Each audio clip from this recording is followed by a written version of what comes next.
Kasabi ng Bible go and make disciples. Tell them about life. Tell them about Jesus.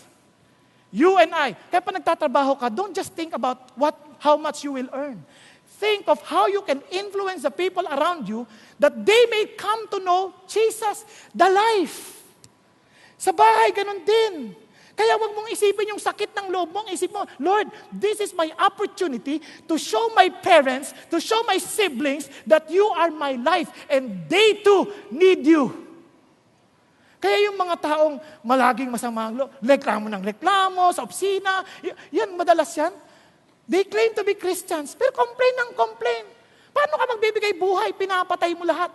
Alam nyo yung pasas? Yung pasas? Pag buhay na buhay ba, di ba, ang tingkad? Tama? Pag nanunuyot na yan, nagmumukhang pasas. Kaya marami sa atin, higanting pasas ang itsura. Pag hindi nagtitiwala sa Diyos, at nagtitiwala lang sa sarili nating mga kakayanan, magagalit tayo. Kaya tuloy, nakasimangot, ang itim-itim, ganyan. Mukhang pasas na higante. Type nyo? Tingnan mo yung katabi mo kung ano yan, kung mukhang pasas yan. Hindi, Praise God! Kasi may buhay. Amen? May buhay. Kahit sa asawa, makikita ng asawa, alam mo, sweetheart, iba ka. Masayahin ka, mahinahong ka magsalita. Kasi minsan yung mga Christian, nagtataka ako, Christian, hindi mahinahon magsalita sa asawa eh. Sweetheart, kape naman. Kape na naman!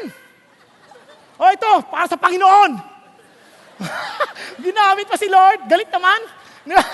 Ano ka ba? Hindi mo kailangan gawin yan. You are there to give life. Amen po?